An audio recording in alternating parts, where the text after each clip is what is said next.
So this is the final in a series of 3 webinars taking place in collaboration with the Digital Memory Studies Association as part of our project Post-Socialist Britain, Memory Representation and Political Identity amongst German, Polish and Ukrainian immigrants in the UK.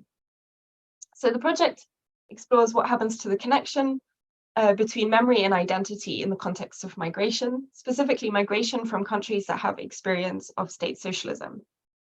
So we started out with 2 very different but comparable case studies, migration from Germany and Poland, and made the decision last year to add an additional case study, migration from Ukraine. So in the process of exploring the identities and memories of movers to the UK conceptually, we want to consider the ways in which Britain itself can be understood as post-socialist. British society is made up of the people that live there, and a significant minority of those residents have lived experience and memories of socialism and post-socialism. But more than that, we're kind of starting from the position that the communist, capitalist, and non-aligned worlds were not separate from one another, but intertwined. The collapse of one system inevitably changes the other, including changes in migratory flows. Post-socialism therefore needs to be thought of temporally as well as spatially, and in the context of what Shari and Vaderi describe as the post-Cold War, thinking between the posts of post-socialism and post-colonialism. So the purpose of this webinar series is to set up our research in the context of work being done in similar or related fields and on and in different contexts. So just a bit of housekeeping.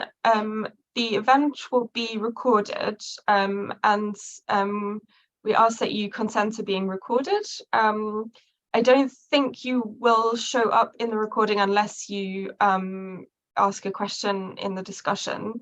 But if you don't, would prefer not to be part of the recorded version, you can follow the live stream on YouTube instead of being in the seminar. And I think the link to the live stream is in the chat. Today's topic is on post-socialist subjectivities in comparative perspective. And we have 3 fascinating papers. So I'll just introduce our speakers and topics and then hand over to the first speaker. So first up, we have Joanna Luca, who's presenting on diasporic frames of remembering post-socialism in US culture, global intersections. Joanna is professor in the Department of English at National Taiwan Normal University. She has published on life writing, American literature, memory studies, and transnational American studies. Her publications include articles in a wide range of journals and she has also co-edited several special issues, most recently Post-Socialist Literatures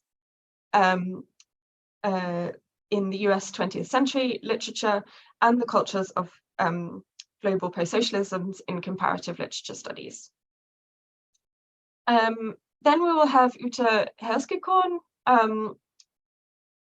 speaking on Comrade, Where Are You Today? Post-socialist perspectives of East Germans in today's United Germany. Ute is assistant professor of German studies at the University of Nottingham. She took her MA in English and American studies at the University of Jena, her MA in international relations and her PhD in German studies at the University of Nottingham. She has worked on the autobiographical texts of former East German elites, and her current project looks at graduates of the Borgensee College of the GDR's Free German Youth. Finally, we have Sofia Pulia with a paper on post-Yugoslav diasporic subjectivities, the ambiguities and complexities of belonging among Bosnian families in London. Sofia is an early career researcher in the field of social and cultural anthropology. Having a BA in Media and Communication, she completed in December 2021 her degree in social and cultural anthropology at University College London. Sophia has been engaged in field research in Southeastern Europe since 2017. Currently, her research interests focus on post-conflict subjectification processes in contemporary Bosnia and Herzegovina. So each presenter will speak for 15 to 20 minutes, which should hopefully leave us with plenty of time for Q&A and discussion at the end. So I will hand over now to Joanna.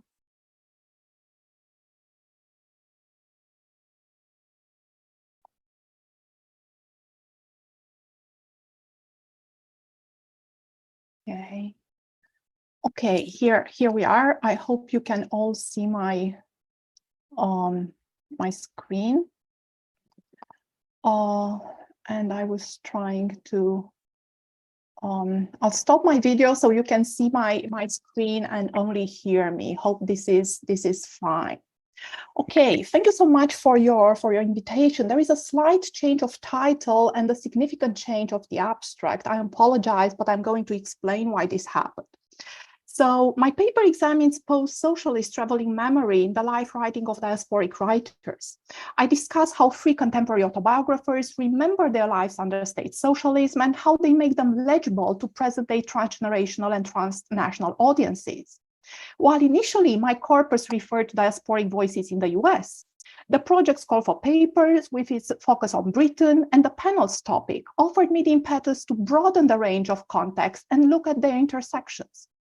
I analyze autobiographical works by Julia Alexieva, Leah Ipi, and Vasile Ernu, who are part of what I call the 1.5 diasporic generation of socialists in US, Britain, and Romania. Alexieva is a Ukrainian-born Harvard graduate academic whose family immigrated to the US in 1992 as part of the Jewish immigration wave, but which left mostly because of the 1986 Chernobyl nuclear explosion and its long-term effects. Leah Ipi left Albania for Italy after the 1997 crisis, majored in philosophy and literature, pursued a PhD, and is currently a professor of political theory at LSE. Born in Odessa, Vasile Ernu was raised in the former Moldavian Soviet Republic, came to Romania to study philosophy as part of the first group of students on fellowships to their mother country in the 1990s. A fervent anti-Soviet and anti-communist in the 1980s, Ernu has become a strong leftist voice, one of the first to openly defy the orthodoxies of the established intellectual circles in Romania. While the personal histories and migration trajectories of these three writers are different, the autobiographical narratives they produce share powerful common features. They offer a portrayal of childhood and coming of age during state socialism and its immediate aftermath. They are autobiographies of displacement whose authors reconstruct their countries and histories in writing, trying all along to explain and translate them to an international and younger audience. The new titles signal how their authors' personal histories are intimately connected to events in their countries of origin. Soviet Daughter, Graphic Revolution makes clear the connection to the former USSR and the October Revolution. Ipi's subtitle, At the End of History, references, tongue-in-cheek, Fukuyama's pronouncement that communist defeat at the conclusion of the Cold War marked the universalization of Western liberal democracy. Ernu's title, The Wild Dingo Children, the book of teenage years, offers a metaphor for the last generation of Soviet children, who, just like the Australian dogs, were once domesticated only to be abandoned and turned wild once again after the fall of state socialism. As my analysis will show, by remembering their young lives and their native country's past, they also attempt to reactivate forgotten legacies of socialists for transgenerational audiences, and they posit the relevance of socialist ideas in providing alternative imaginaries for equitable future and critiques of the global neoliberal present. I argued that their work points to a new direction in remembering post-socialism and transnationalizing its memory, one that derives from socialist ideals the autobiographers were brought up with, and that is future-oriented, focused on solidarities and global coalition building. Now, before going into the books per se, I'm trying to answer the question, why remembering post-socialism and why diasporic memories of the 1.5 generation? And while the socialist experiment was rhetorically relegated to the dustbin of history, scholars quickly moved to acknowledging and investigating post-socialism and what it can teach us. So as early as 2000, critics explained that post-socialist developments, and I add memories of them, are now among the most valuable resources available to social science. Another view, which was actually first expressed by writers from the region, Hemon in this case, and Gary Steinhardt in his nonfiction writing, is that in a post-9/11 Brexit and Trump world, post-socialist finally seems to have something to offer that is new and not belated, namely a knowledge of totalitarianism and illiberalism that has now arrived in the so-called West. Others refer to the post-socialist experience and the memories thereof, which can also teach us about the perils of liberalism. This brings me to an important point in my understanding of post-socialism, namely its relational dimension and the global transnational impact of phenomena from the Second World. If in the early 90s, whatever happened in the former socialist bloc was seen as isolated, exotic, or in need of westernization, both social political changes and scholarly work clearly suggest the relevance and relational dimension of the former Second World. And here are a couple of critics I cite. Methodologically, thus, a post-socialist analytic works now against the initial temporal and spatial breaks by cultivating relationality and focusing on intersections and dissonances between past and present ideological formations. It understands contemporary geopolitical relations through an exploration of the ongoing inheritances of previous fantasies about the global good. This relational dimension prompts my interest in discussing diasporic writers and the processes of remembering late socialism and its aftermath, and the role their memories acquire in different national and ideological contexts in the 21st century. From a post-socialist perspective, diasporic life writing answers calls for broadening the range of analytic contact points when discussing identities, subjectivities, affects, personal and collective memories in the region. It implies relations between local, regional context and transnational processes at large. While the three autobiographers share the historically driven imperative characterizing immigrant writers at the turn of the 21st century, what I find particularly distinct is how they relate to socialist practices and ideals and how they make them relevant for the current neoliberal moment. I see their autobiographical narratives also as a way of activating the lessons of Eastern European histories and making the socialist and post-socialist past speak with no idealization in the present. And I'll give some brief examples from those texts. Alexieva's graphic narrative is an auto/biographical narrative, a relational autobiography. So it's both the autobiography of herself and the biography of her great-grandmother. And it's this relational connection between the two that critics called relational autobiography, as she unnerves and untangles the life story of her great-grandmother and weaves it with her own coming-of-age story.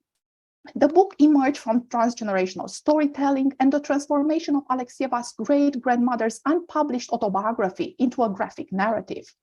The juxtaposition between the lives, that of the young autobiographer and that of her great-grandmother, and their transgenerational sharing of memories, keep the utopian idealism of Soviet times alive and bring it into the present, while also portraying the very difficult lives of people during both the pre-Soviet and Soviet regime, and the many disappointments individuals who held socialist ideals actually experienced.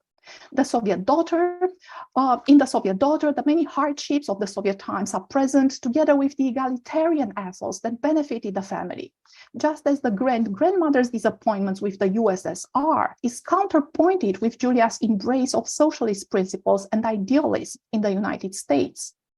The graphic memoir ends with Julia's realization of inheriting her great-grandmother's strong political spirit.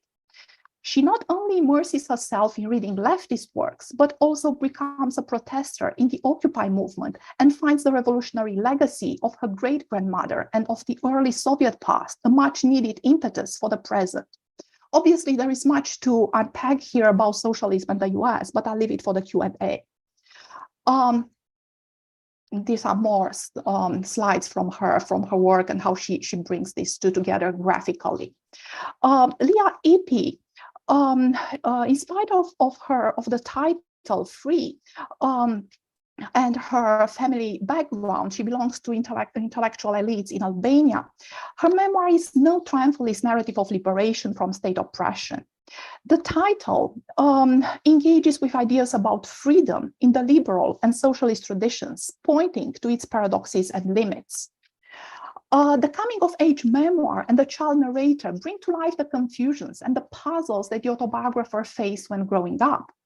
The autobiography as a young child functions as a successful narrative device in the first part of the book, which abounds in lovely memories about her love for Uncle Enver, the lessons from teacher Nora about loving Stalin, her genuine belief in what she was told at school in Albania of the 80s, and the coded language of her family, where when they talked about graduating, they meant being released from jail, or dropping out from university meant committing suicide.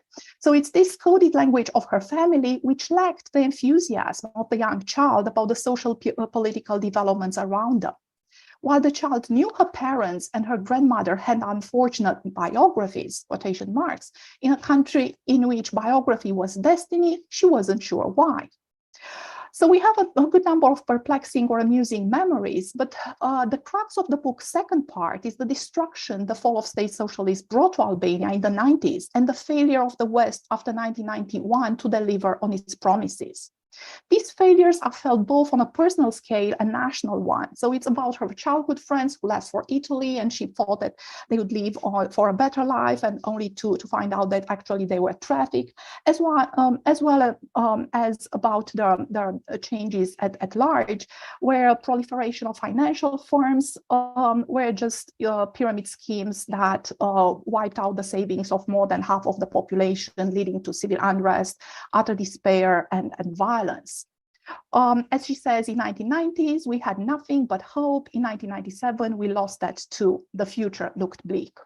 She well captures the linguistic mutations and the replacement of one wooden language with another. And I put here a couple of terms, just as she well captures the painful phenomena hidden behind the words structural reforms, laying off countless of people that her father had to do at the port, and the shock therapy.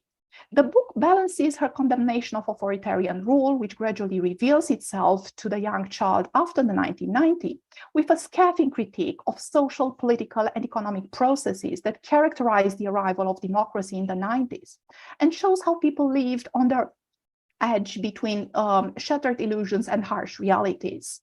Western hypocrisy, as well as Western socialists, are the many objects of her critique. And here is, for instance, that they were no longer stopped from leaving the country, just that the police uniforms changed. So we risk being arrested, not in the name of our government, but in the name of other states. She also shows the blindness and insensitivity of self-proclaimed Western socialists who refuse to recognize her socialist life and the experiences she lived through. From their perspective, there was nothing socialist at all about what she went through.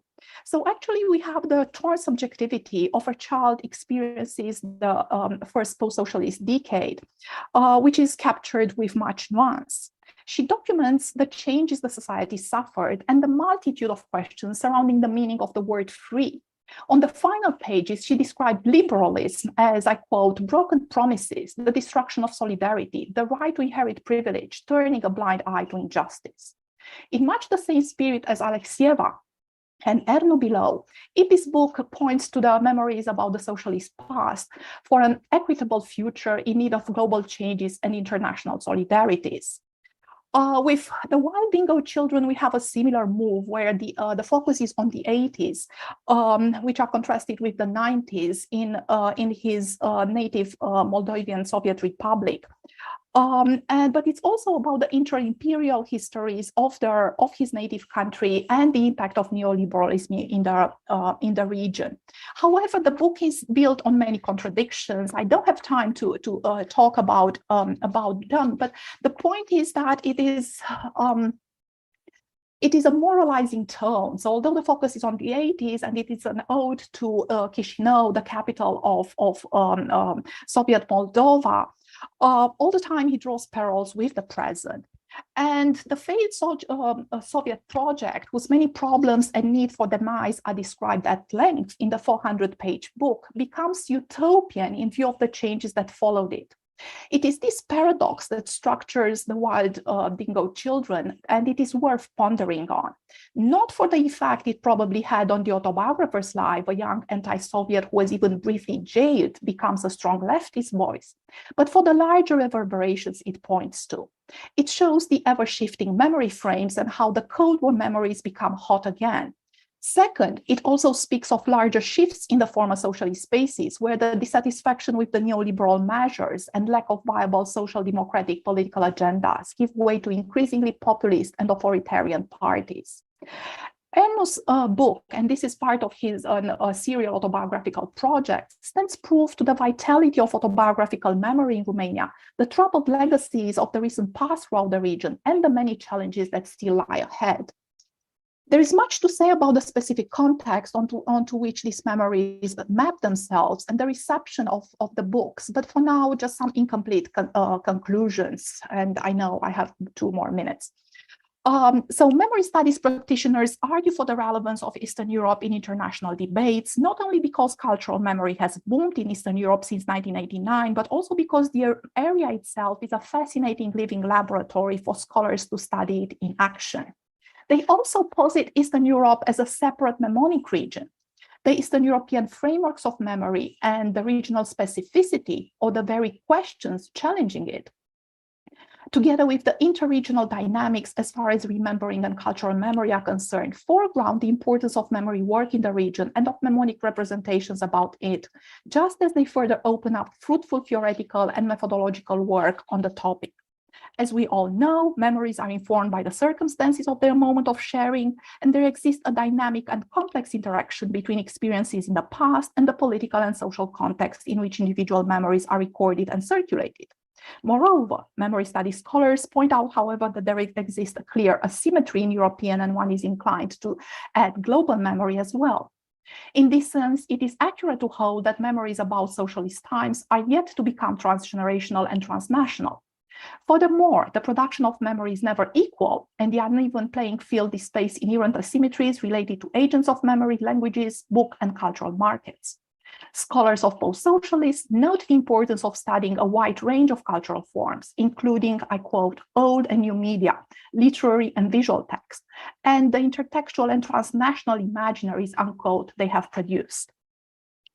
The life writing text of the 1.5 generation that I mentioned are returns to younger selves, younger subjectivities, but are also calls to recover from the red hangover, namely to decouple socialists from the crimes it's perpetrated in the region, and thus look for ways to recuperate the revolutionary legacies of socialists throughout the world. It also points to the diasporic life writing I discussed also points to the increasingly global trajectories and transnationalizing processes of post-socialist memory, the entanglement with the failed global neoliberal project, and thus they pose us with the many opportunities this opens, as well as the limitations it presents, and which need further discussion in both national context and as far as their reach when circulating in translation. Thank you.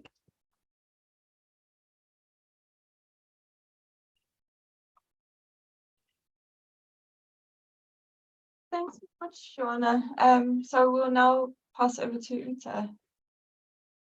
If you could go to the next slide, because that's just the cover. Thank you.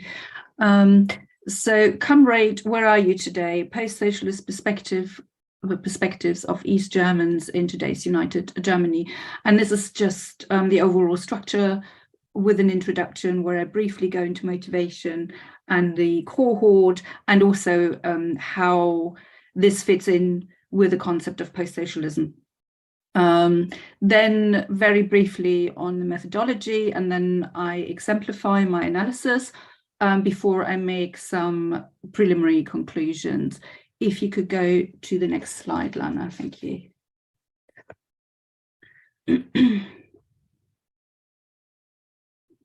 Thank you. So the motivation for this project has been the ongoing political and ideological tension in German memory of the DDR, with the East Germans still as the other, as part of reiterated Cold War ideologies that are reflected in the national narrative of United Germany, and a narrative that's dominated by the power holders in capitalist Germany. In my case study, which is based on semi-structured 2 to nearly 5 hour long interviews, I examine a group that was defined by generation and commitment to the GDR regime. And my participants are all graduates from the GDR's Bogensee College, the training academy for mostly lower ranking future functionaries of the GDR's youth organization, the Free German Youth. And in working through the expressed memory of a former elite cohort and through their individual outlook on their present day experience, I seek to contextualize their reflections on their life stories of past and present through the lens of a post-socialist perspective and analyze narrative continuities and tensions to identify to what extent one can make out mentality aspects that could be part of what I refer to as East Germanness. Memory transitions from the past through unification challenges and into today's Germany reveal strategies for processing the GDR past and its role in adapting to and assessing the present. Through prompting my cohort to reflect on many themes, including motivations and aspirations for career choices in the GDR and choices when presented with the new opportunities unification offered, on personal challenges in the GDR, periods of transformation through unification and beyond, and where they see themselves today, I can trace to what extent past experiences reshaped or shape their perceptions in united Germany. And I draw on the spatial and temporal aspects of the concept of post-socialism as argued by Dima Kanev and Selma Gallinat and others. For example, in the sense that I would hold that East Germans transitioned or migrated from the GDR into the new Länder of united Germany, based on, at least initially, the environment of the long-established old Länder. So that's institutions, legislature, and other measures. Or also, in a more literal sense, that they migrated physically to the old Länder or even abroad. But it's the former sense of migration from the GDR to the new Länder, an almost ideological enforced migration that is more a case in point for applying an extended concept of post-socialism to united Germany, at least for me. And I was going to say something about the multiple temporalities, but I shall leave that out maybe in a discussion later. So, and another interesting extension that I'm eager to incorporate into the concept of post-socialism in united Germany, and in many respects it follows from what I've just said, is that of mentality and identity to describe East Germanness. And such aspects can explain, say, why East Germans amongst themselves will refer to themselves as East Germans with a mostly positive connotation. This is what analysis of my cohort can demonstrate, but before I offer a few examples, just briefly a few words about my main methodologies. So I engage with very long interviews, and oral history aspects serve in placing these individual narratives within the bigger German national narrative of the GDR past. And I use the model of autobiographical memory to account for memory dynamics and active memory when narrating our life stories. That is, which memories we select consciously or subconsciously to make up our identity, and interpretations from our present situation that shape our view, not just on our past, but also on who we are today. And where and how do we create continuities in our life stories to bridge discontinuities and create coherence? And other things, of course. But another important approach in my analysis is cultural repertoire theory. And cultural repertoire theory is anchored in resources for behavior and action that are shaped by cultural environments. So this is about potentials to keep using familiar strategies of action, as well as developing new ones by means of so-called tools or toolkits. And such tools are, for example, skills, habits, styles, ideology, worldviews, religion, and many more. It's just it's a long list. But this can include values in the sense that they result from a system of beliefs. But the idea is that our behavior is not predominantly a result of just values, but the entire toolkits. Tools and values complement each other, would be my argument here. And in terms of my chord, it means that I can explain specific East German mentality aspects of at least this group, but potentially beyond in today's Germany. If one considers what tools have been applied how and where do these originate? Have those tools been acquired in GDR times and been applied in United Germany? To what extent had those tools to be adapted to still function successfully? And so on. And here it is fruitful to distinguish between familial tools, i.e. tools that we acquired during our upbringing in family, with friends, etc., and institutional tools. So the GDR to me is an institution, but also institution within the GDR.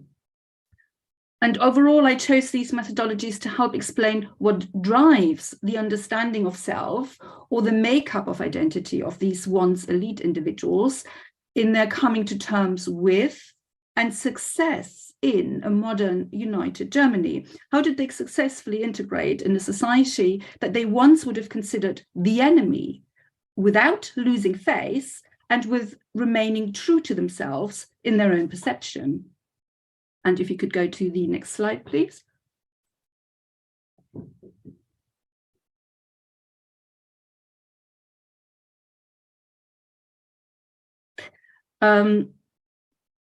Yeah, so that's slide 5, the next one. Thank you. So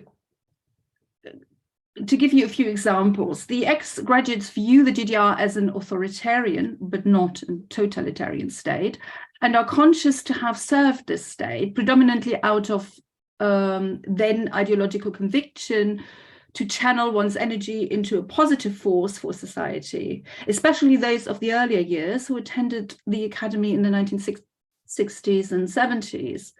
Those who were there in the late 80s reject the desire to have wanted to instigate political changes, at least small ones, but some individuals had hopes for bigger impacts. And there was an example, but I shall leave that out. Participants emphasized dialectical thinking and analysis as an important tool to navigate political discussions, whether about the sea changes of '89, unification and its aftermath, or present-day politics.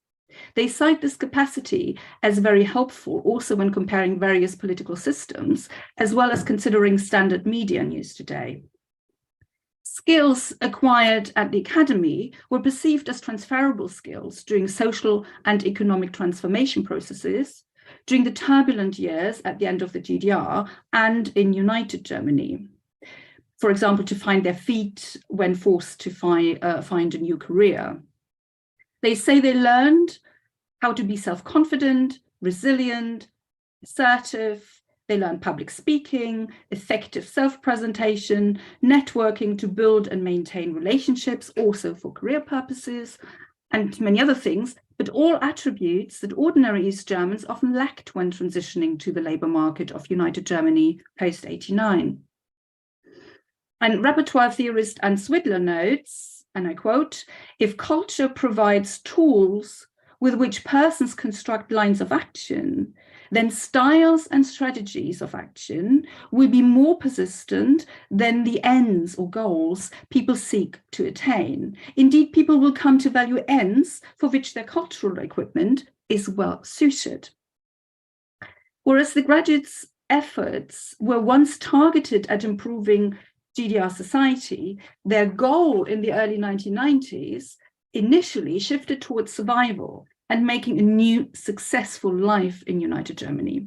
One participant from Berlin, and I call him Walter for today's purposes, who used his youth organization training as a stepping stone for a successful career in the Ministry of State Security, or Stasi, explains his post-89 development as a solicitor in a law firm as a natural consequence of his circumstances, and is adamant that he has not betrayed his ideals and values. Quote, "I had no alternative. What else could I have done? Emigrate to Cuba?" End of quote. His account is an example of psychologist Singer and Blagoff's demonstration of how individuals create autobiographical narratives to construct identity through forging an overarching coherence of individual life experiences, thus shape a sense of identity and provide a purpose to their lives and justify behaviors. And I'm not going to go far into the example, but Walter here uses his legal expertise, for example, to help and defend his former colleagues in controversial trials when they were subject to investigations. So this approach helps to identify why and how the academy cohort used the structures of the new society to their advantage, but at the same time, and in large parts, also rejected the new ideology on which these structures are built. The changed conditions, although not unanimously welcomed, were not necessarily perceived as disadvantageous for one's personal life. One could argue that the ends or the goals that changed did so simply because the GDR was taken out of the equation. Core values of one's identity and self-perception, whether internalized through socialization or acquired as part of cultural repertoire, persist, despite the fact that the new society offers new values and new cultural tools. Some of those new values, such as democratic freedom, traveling, and so on, have been embraced by the cohort. Ideological beliefs, including an evaluation of the GDR, have undergone a greater shift. The GDR, its operational mode and incompetence in various sectors of GDR society are seen much more critically in hindsight, yet internalized values that may or may not be part of ideational strategies of individuals are still evident in thinking patterns and habitus. What was perceived as a series of ideological platitudes in GDR times, for example, about peace, solidarity, social security, and so on, was elevated in value by the academy graduates after '89, when it could no longer be taken for granted in the new society and is clearly associated with values provided by the GDR. And then the final slide, please. So here just a few preliminary conclusions and sort of linking back to the post-socialism concept. These values can be identified as part of an East German collective cultural repertoire to the extent that they provide elements of an individual as well as a collective identity. However, they may have been assigned a new meaning, one that in itself evaluates what the GDR was good for and the value of the GDR in one's own life. Thus, these values also validate one's past. Therefore, highly regarded GDR values do not simply constitute part of a toolkit that offers strategies for action in the past and where applicable also in the present, but they are an integral part of one's self-definition as an individual, as well as an East German with a sense of the collective that is reflected in these values and that are still prevalent in one's present. In what they perceived as a highly individualized German society today, individuals of this cohort managed to not only demonstrate their success in the new German society by adapting to the circumstances and by performing well within the new cultural framework. By drawing on these values, not as ideational strategies for action, but as ethical values of identity, they managed to interlink both social cultures in their autobiographical narrative and create continuity or bridge any potential discontinuities, such as working for the GDR state until '89 and working for Western state authorities or becoming business owners post '89. In a cultural environment that focuses on the individual, they can claim on the collective, even if only in a nominal way, which in turn allows to close the circle for a coherent life story. The idea of the collective within GDR values thus remains functional and can still forge bonds within a loose-knit community. What is more, no matter how different the career directions individuals have taken post-'89, and despite variations in strategies of action and behaviors, A collective core mentality can be detected in the interviews and might help to identify something we could call East Germanness, because it contributes to this East German cohort's outlook onto their lives, German society and the world, how they have navigated past and present in their own biographies, and how relatively stable patterns of success-generating behavior in GDR times offered orientation in times of change and served to manifest a coherent identity, sense of purpose that can survive the greatest challenges up to today. And what I've described here as East Germanness is something one could describe as an aspect of post-socialist Germanness, one of many indicators that point to post-socialism, not only in the new East German Länder, but in the context of Germany as such. Any discussion of prevailing differences between East Germans and West Germans, and I've gone into that, but that's part of my argument, or even the fact a quasi-socialist GDR joined Germany, for that matter, render a discussion of Germany in the context of post-socialism. Thank you very much. Thanks very much, Ute. That was really interesting. I will now hand over to Sophia. Thank you very much for these very interesting presentations. I'm going now to share my screen with you.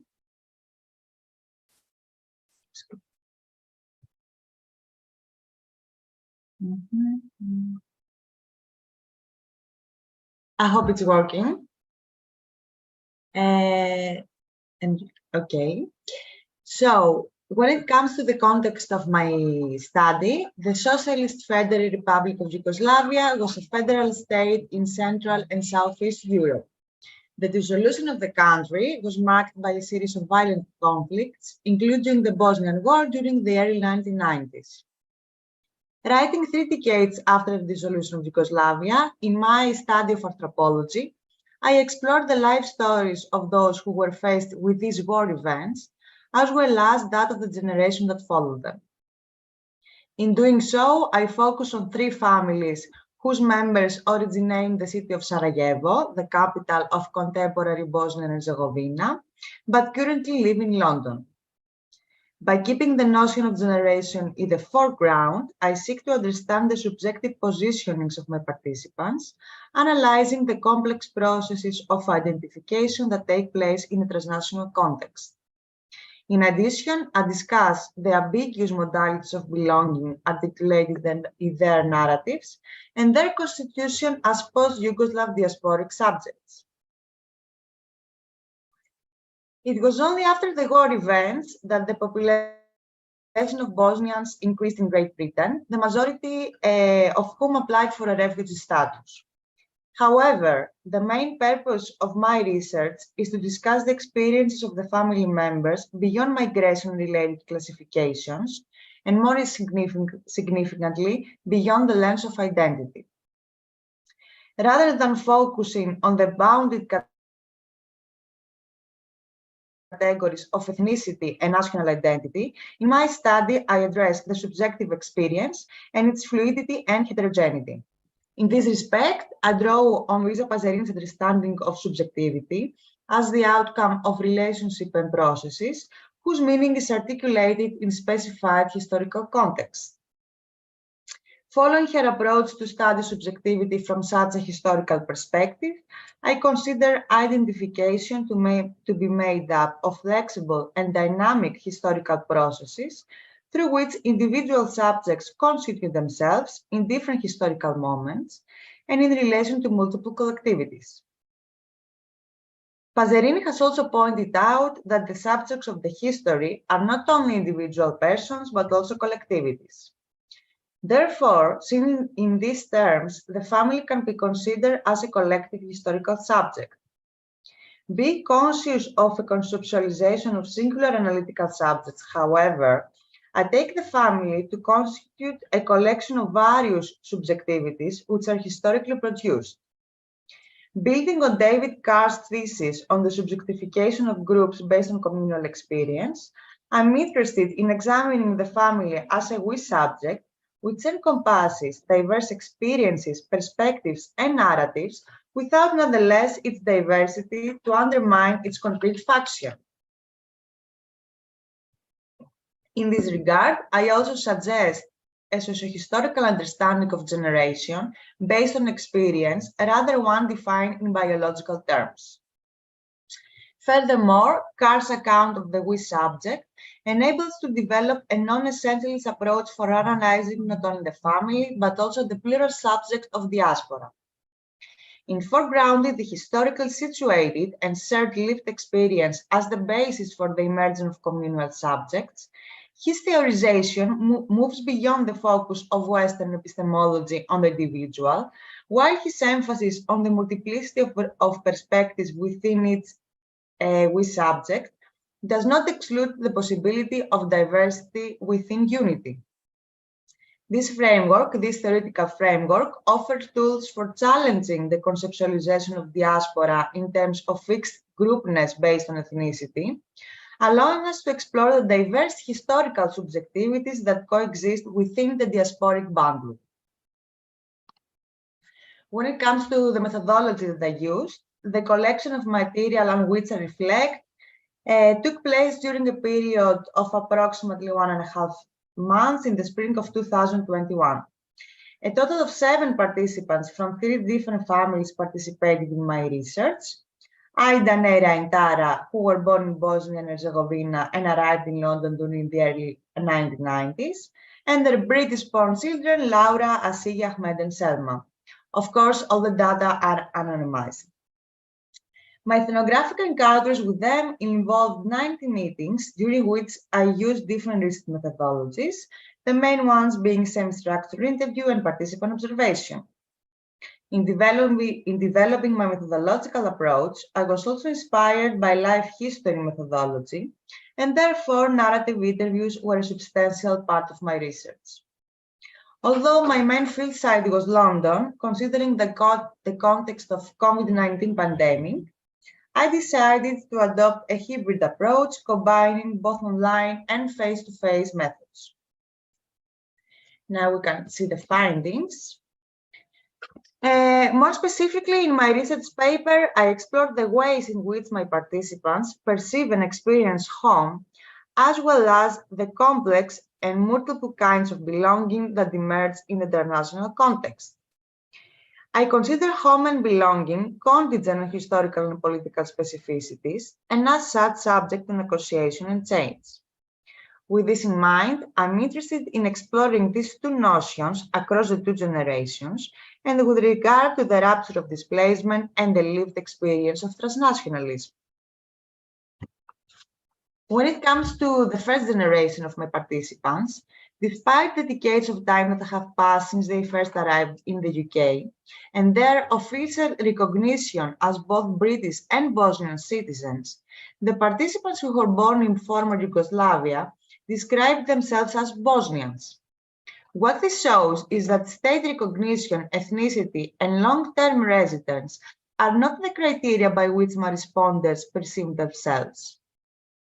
Rather, what seems important is a sense of rootedness and what they conceptualize and experience as being at home. In other words, the city which they associate with their family life, their closest relationships, and their youth memories. That being said, it is significant to observe the underlying sense of those in their narratives and a specific conceptualization of the past as irreversible. This positioning towards the past can be understood in relation to the dissolution of former Yugoslavia, the scattering of local population, the experience of displacement, as well as the transformation of what they knew as home throughout the years. Returning to the country of origin after some years of absence placed my participants in a position of negotiating the transformations that emerged in the successor state of Bosnia and Herzegovina. These transformations did not only include the physical damage of their city and its redevelopment, the privatization processes that occurred with the collapse of the socialist state and the political and economic instability of contemporary country, but also the social transformations in the aftermath of the war and the dynamic that was created in the society among those that stayed during the war and the post-war period and those that left the country.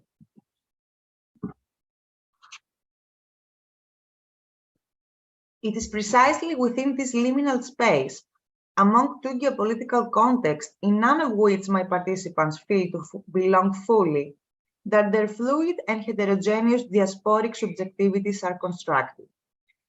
Building on David Carr's conceptualization of the we subject, we can understand that the diasporic bundle includes diverse historical subjectivities that emerge across national borders. What my participants seem to share is not an identity based on ethnicity or shared residing area, but the connection with a former home and a desire to return to it. What is more, in foregrounding communal experience as the basis for the formation of the plural subject of diaspora, it is of significance to recognize a specific historical awareness articulated in my participants' narratives. This awareness, which relates to the violent dissolution of Yugoslavia and the collective experience of war and displacement, is accompanied by a raised consciousness of belonging, as Carr puts it, among the members of the generation who grew up in socialist Yugoslavia and were faced with the war events. Therefore, it is the common experience and the shared historical awareness that gives rise to the emergence of a post-Yugoslav transnational diaspora. When it comes to the British-born generation of my participants, in comparison to their parents, the participants who were born in the UK experienced this in-betweenness in a more positive way.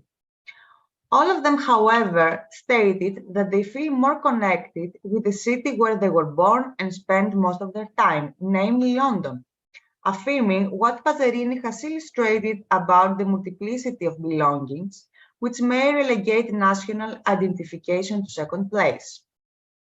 It is also important to note that despite the decades that have passed since the dissolution of Yugoslavia, the British-born respondents mention the instant connection they feel when they meet people from the post-Yugoslav region, regardless of their national and religious background.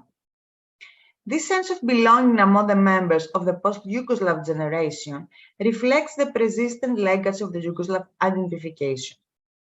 Concurrently, it also calls attention to a particular understanding of the transnational diasporic condition as a type of consciousness which involves multiple identifications and therefore creates overlapping and diffuse attachments.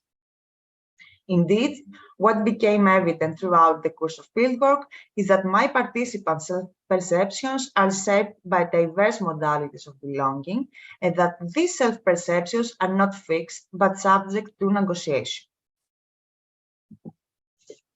Furthermore, the findings show that learning about the history of their country of origin is for the British-born participants a personal and intimate process dependent on their self-education, their own experiences during their return visits, as well as the narratives of their family members and friends. Seen in these terms, the historical articulation of the past takes place in the present, and as such is open to interpretation. This does not reflect only the ongoing negotiation of the violent conflicts in the post-Yugoslav context, but also indicates the emergence of a particular historicity among the members of the post-Yugoslav generation that enables them to negotiate the events of the past based on the ways in which they are personally related to them rather than relying on objective narrative descriptions. Concurrently, this historicity also involves a particular relationship with the future. Despite imagining Bosnia as a place of always returning, the British-born respondents emphasized the socio-economic opportunities for their lives, owing to the fact that they were born in the metropolitan environment of London. We can thus recognize that the multiplicity of belongings shaping the British-born participants as diasporic historical subjects gives rise to optimistic possibilities for the future, counteracting the war experienced by the previous generations. What this intimate link between uncertain past, lived presence, and imagined positive future indicates is that memory, rather than being transmitted in a linear way, as Rosa Zorko has explained, is co-produced across generations.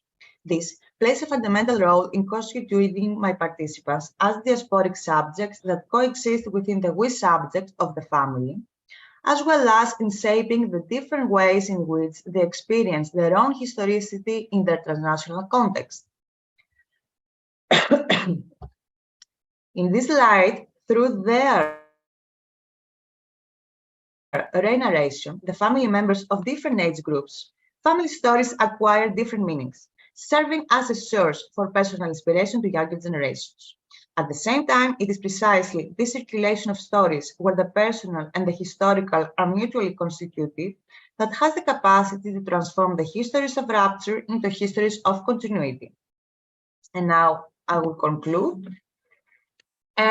So in this presentation, I have argued that the constitution of transnational historical subjects is contingent on multiple kinds of belonging that overlap and form one another. My participants' self-perceptions are shaped through diverse processes of identification, where memory, intimate relationships, and personal choice play a prominent role and relegate to second place objective factors such as citizenship and ethnicity categories. In this framework, the findings suggest that belonging and home are two fluid and non-static conceptions whose meaning is articulated within specific socio-historical contexts, but nonetheless dependent upon the diversity of subjective experience. When it comes to the first generation, the narratives of my participants are colored by distinct historicity related to the dissolution of the country of Yugoslavia. Considering their strong attachment to a former home that does not exist anymore, they find themselves in a state of in-betweenness, which shapes them as transnational subjects. At the same time, it is precisely their shared historical awareness and common experiences that leads to the formation of a post-Yugoslav transnational diaspora. On the other hand, the British-born participants perceive in a more positive way their ambiguous subjective positionings. Their multiple identifications enable them to construct flexible self-perceptions. In addition, the negotiation of the past rupture has a significant role in shaping them as diasporic subjects. The relationship with the uncertain past illustrates the non-linear co-production of memory within the we subject of the family, as well as the emergence of a particular historicity, which configures the ways in which the family members negotiate the past, make sense of the present, and imagine their future. And here you can see the references that I used during my presentation, and thanks everyone for your attention. Thanks, Sophia, and thanks to everyone for those really, really interesting presentations. I think that's really kind of achieved what we wanted in terms of getting these comparative perspectives of the kind of construction of post-socialist subjectivities. So we actually have just under half an hour for discussion and Q&A. So I would open the floor to any questions. Feel free to put your hand up using the raise hand function, or also feel free to add any questions that you might have in the chat. We can also do questions that way.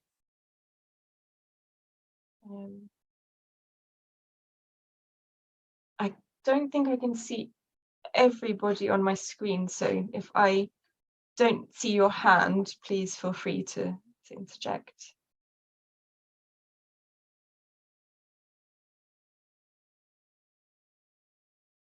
Any questions? Sarah.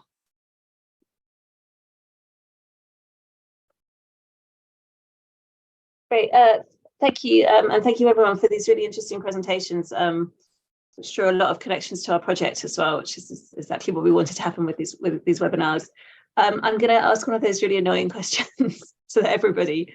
It seemed to me that you were all talking about post-socialism in the present and the moment and the resources that people draw from their experiences and their memories in order to make sense of the present, but also as a resource for the present. So I'm going to ask what you think the future of post-socialism is, and you can interpret that however you want.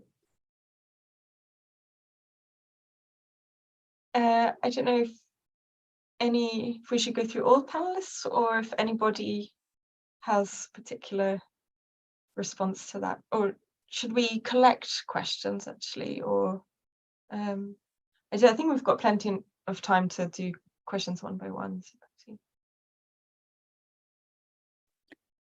I can make a start maybe. It's not fermented through properly, but what I've been thinking about is, and that kind of sort of also comes from dMSA, I think, together with, you know, sort of some others that I've read about the post-socialism concept as such, that it might be a question, not, you know, sort of basically adapting the concept, shall I say, to the situation. So that means coming up with extensions, you know, sort of that's how I, for example, look at Germany, that it's not just spatial and multi-temporal, but it's also like an ideological migration, for example. So I think the future of post-socialism is something where I sort of think, well, it's something to observe in terms of where it's going and where what we can do with the conceptualization, or whether it will be redundant at some point. I don't think it'll be redundant, and that's talking about analogy with trauma, for example, because trauma gets generated and regenerated through various generations. So it'll never, in a sense, disappear. It'll just pop up in a different way in individuals, and I would argue also in societies. And in the same way, these experiences, they would potentially shift, morph into sort of something slightly different, but I would say one could still argue for post-socialism in the future. It might just look different than the post-socialism in the present and the post-socialism, say, for example, of the late 90s. That would be my take on this. Is that what you meant, Sarah? I'm not sure. I thought I wanted to know what you thought I meant. So yes. If I can, thanks for the question. I was thinking while you were talking and Ute were talking, and from both my readings in terms of theoretical readings and the many both non-fictional writings and fictional writings, I would say that on the one hand, we have post-socialism as an analytic that has an increasing purchase. And I feel that it is also this direction that you are going with the project. I remember when you first presented it at the Memory Studies Association in Warsaw, and we were finalizing the global cultures of socialism, focusing on literary representations. So it feels that it is this analytical thing of bringing together and based on various ideals, problematic as these are and debated as these are. At the same time, I see a clear dissonance, at least, depending on their spaces. So we try to do away with the spaces and the histories of the spaces, and we think of their interconnections and relationalities, and this is what I'm doing in my paper. But at the same time, the specific historical, social, historical and political contexts are very important. So while thinking of Romania, what I can see now is post-socialism as a time frame that is finally considered, that is finally documented, that people are finally going and trying to understand. while elsewhere it varies a lot. In the US, you have the immigrants, right, that bring these utopic ideals and so on, or the researchers. I'm still interested because your project made me look a bit on what has changed in Britain since the first autobiographies I was familiar. So I would say that there are many differences, and I'm not sure they would coagulate into one thing. And this might also depend on what happens in the region, in the countries that were marked, and the many upheavals that are going through them. But it's a fantastic question to think of. Thank you.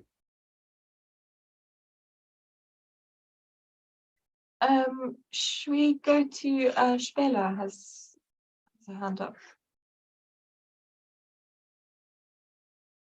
Spela? Yes, hello. I can't seem to be able to switch on my camera, but if you can hear me, that's fine. No, don't worry, I don't need to be on screen. Thank you all for your presentations. I'm sorry I came in a bit late, so I didn't catch all of them. But I have a question for Sophia. There's a lot of the quotes you put up especially sounded quite familiar from when I was doing my research and talking to Bosnians in London as well. I think you probably doing it even just a few years later. I think there's probably more people who are born in the UK and are sort of reflecting now on their family history. I was curious whether there was a sense in either generation you identified of the particularity of Yugoslavia as either a socialist or a post-socialist entity, if you will. So what was there a sense in which some of these home and belonging narratives were explicitly post-socialist, and what ways might that be?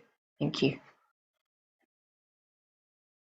So your question would be how the second generation interpreted the post-socialist analytical category, and if they perceived the contemporary country of Bosnia as such? That's a very good way of rephrasing my question, yes. Thank you. Yes and no, because all the younger participants were very aware of the history of Yugoslavia.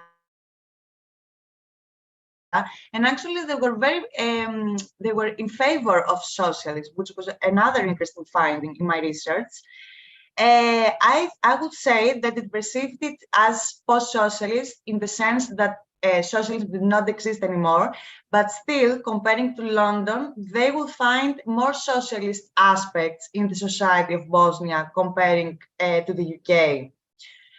So for them, not having a direct experience of socialism like the previous generations, they perceive Bosnia as a place with a strong socialist and communist heritage that you could see in aspects of everyday life.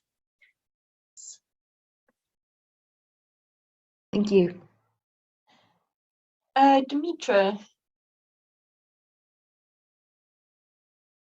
Hi, everyone. Can you hear me? Yes, we can, yes. For some reason, my camera is not working, so apologies for that. Thank you very much for the very interesting presentations. It was very inspiring to hear all that. I have a question for Ioana. I found the presentation very, very interesting. I'm not familiar with the two of the case studies that was presented, but I have read thoroughly Lea Ypi's book. My question here would be the fact that she is not a representative of the majority of the Albanian diasporas, in the sense that the people who had access to knowledge and a very well-educated grandmother, for instance, were very few at that time. And because you mentioned intersectionality, which I find like particularly important, so I was wondering also in reference to the other two case studies, whether maybe different experiences of class from socialism affects the memories that diasporic generation remembers or positions the ideals of the socialist past in relation to the neoliberal present. Yeah, thank you. Thanks a lot. Thanks a lot. I'm aware of the many debates about her reception in Albania, and there has been a back and forth in terms of reviews and answering back her reviews, even in the London Review of Books. And she, as being part or supporting the current elites or recent elites in power, so I'm aware of those of these debates. I need to go more into this, but I would say that in terms of class, not at all. Erno is part of our working class in the former Soviet Republic of Moldova. So here, and it's also, you have the shift from an anti-communist as a teenager. So he was jailed when he was 16 or 17 to being leftist. So I was thinking of what brings them together. And from my perspective at this moment, it looks more like the disillusionment with what happened in their countries, or with what happens in their new countries. In this case, Alexieva, because she positions herself in the United States and what's going on there. So yeah, I'm aware of the many problems there, but I would say that we had a similar problematic reception of Ernu's first autobiography in Romania that was in early 2000, and it was entitled Born in the USSR. And it's a very strong anti-communist tradition there, and justifiably so. And he shuffled many feathers. But we have a new strong voices that go back and try to revive certain legacies because of what has been going on. So I would say that it would be what I haven't explored enough in my paper, but I try to announce in the title, the many global crossings and intersections that actually trigger this return to the past, and this kind of redeeming the past in ways that many would find problematic, or the majority would not necessarily agree at this stage. But going back to Sarah's question, I'm wondering what would happen in 20 years' time, and what views of post-socialism we would and socialists will have at that moment. And from my perspective, it was shocking to see this kind of new wave of intellectuals going this direction. But I'm very much interested in knowing more about your views about the book, or anything else that you would suggest that I should become familiar. I've read everything in English at this moment. Thank you. Thanks, Jana. Any other questions or comments? Ute? Yeah, just a general, which just made me think what you said, Jana, this redeeming of the past in different ways. I suppose this is a theme in all our presentations. And I just sort of wondered, maybe other people in the audience, people who are researching that kind of thing, whether this is precisely maybe a core feature of post-socialism, the redeeming of the past in whatever shape and forms this could come, in terms of, again, going back to Sarah's, for future post-socialism, that somehow there is an effort to redeem the past because of our history. I mean, the history of individuals. I don't know whether I made that clear, but that's just me thinking of sort of, again, thinking about future post-socialism. To what extent is the redeeming of the past a crucial motivator?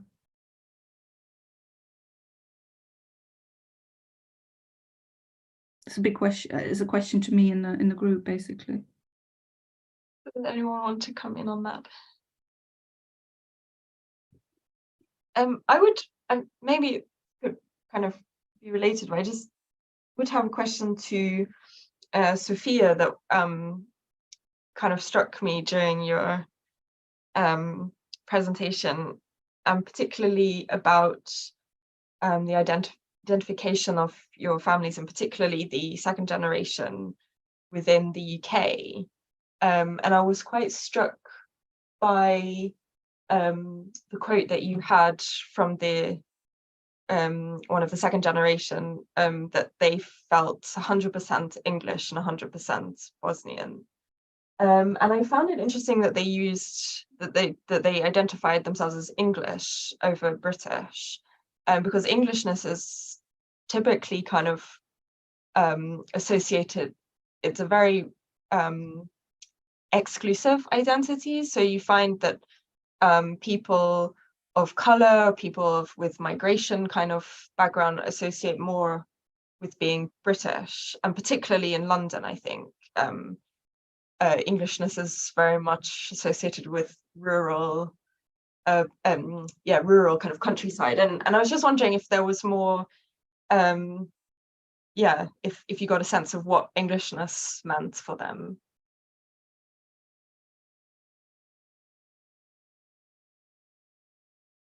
Yes, we didn't discuss it very widely. I think that there are many aspects in this particular participant. There are many aspects that intersect with his identification. For example, these participants his family had a very good financial situation. So I don't know if this and the fact that because of that he went to specific schools, maybe this played a major role in how he identified himself. Other participants didn't use this kind of identification. So maybe this is the answer. Thanks, that's actually...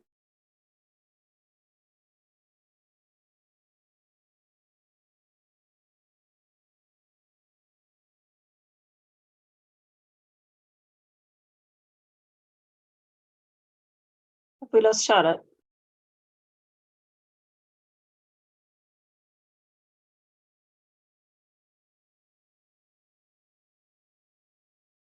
Is it just me that can't hear Charlotte? No, I think she's frozen. Okay, great. Yes. Yes, I can see her among participants, but so she didn't left. Okay, well, I will take over chairing until she reappears. I think the next question was by Basil. Yes, my camera is working today and I have to show my face at least. Good afternoon, everyone.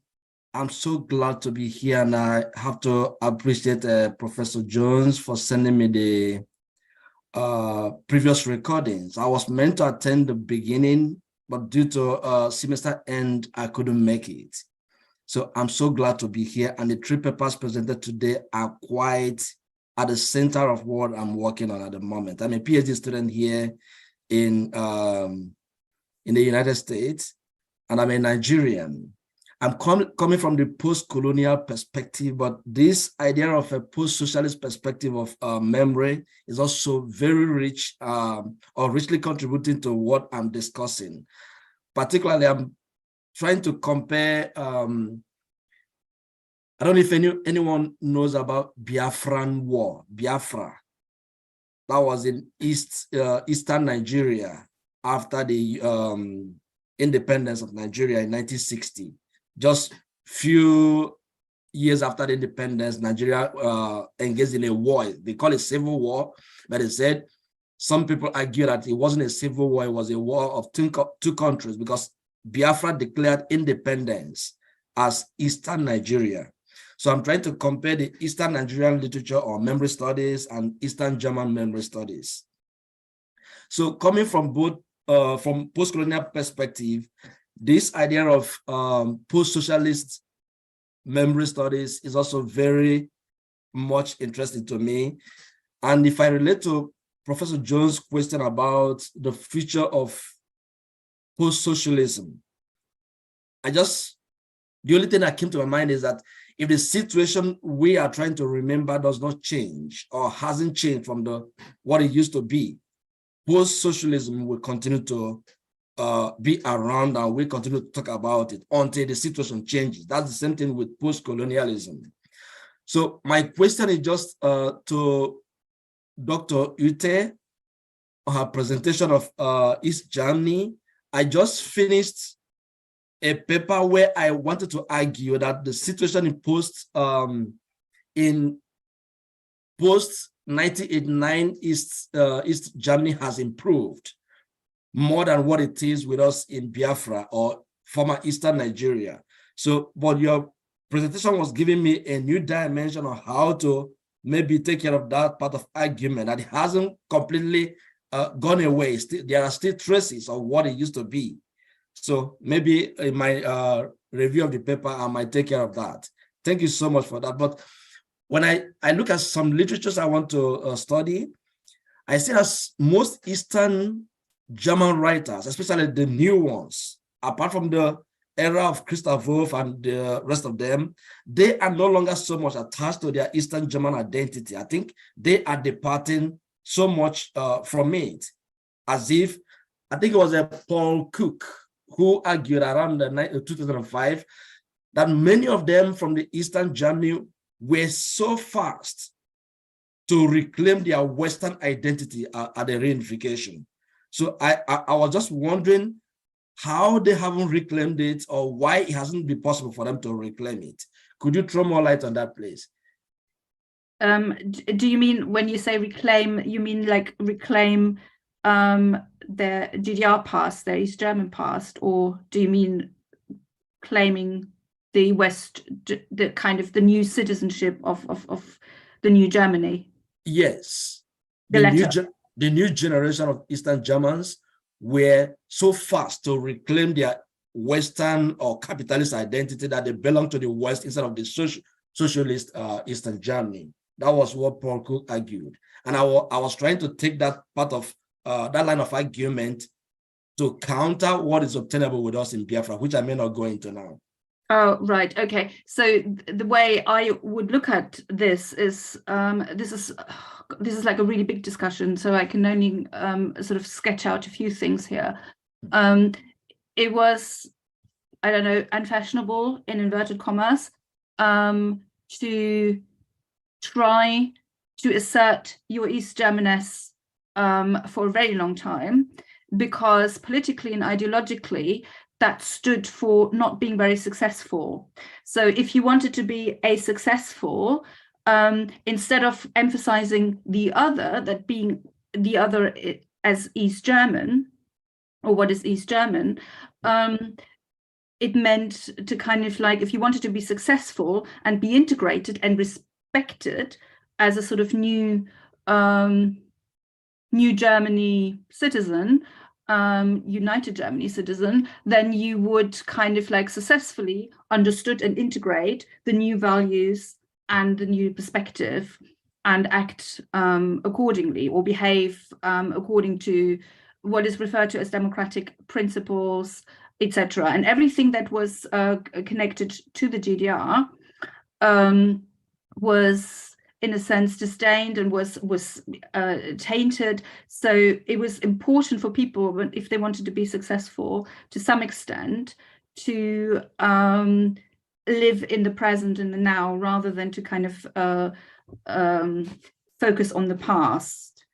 So it was about that. And if it was focusing on the past, it was then in the sense of the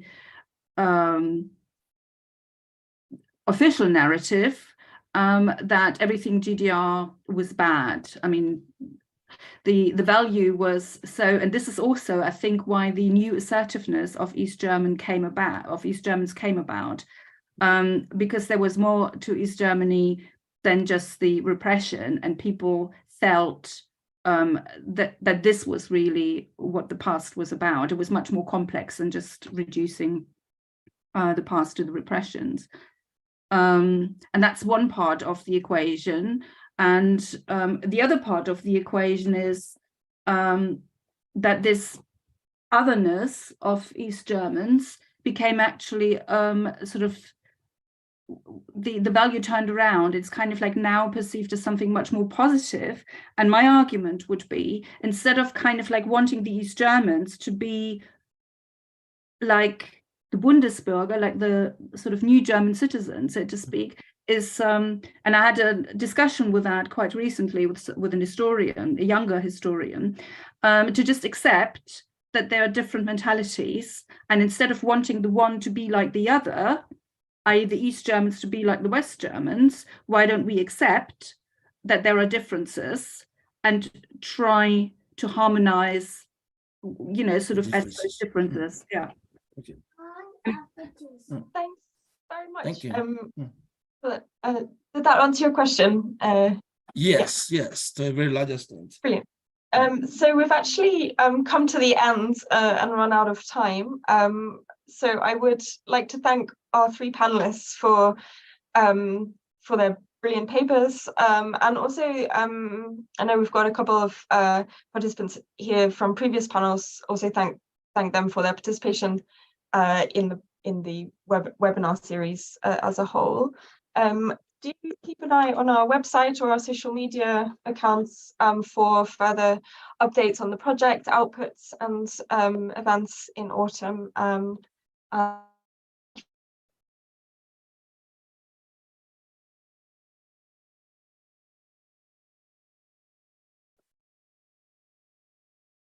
Yeah, in summary, keep an eye on our website and social media for updates. More things to come in the autumn and over the summer, and we'll also you'll start seeing some outputs from us as well in terms of journal articles. And one day there'll be a book. I'm not promising that in the very near future, though.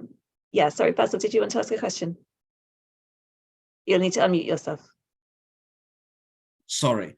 How do I, what's the website and how do I stay connected? Because I'm just about to write my prelims and I believe I'll have more to engage with following suit. So the website's in the chat. Charlotte's already put that there, and I'll just put the Twitter feed as well. Okay. Good. And you can also find us on Facebook. Okay, Facebook. Yeah, so that's Twitter. That's our Twitter handle in the chat there. But you'll also find us on Facebook. Okay. And the website's in there as well. And we'll try to keep that as updated as we can with our outputs.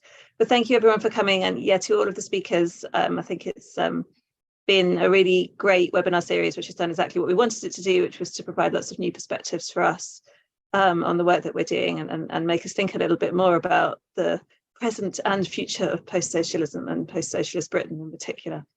So thank you, and I hope to see you all in other contexts soon, hopefully perhaps at the beginning of July.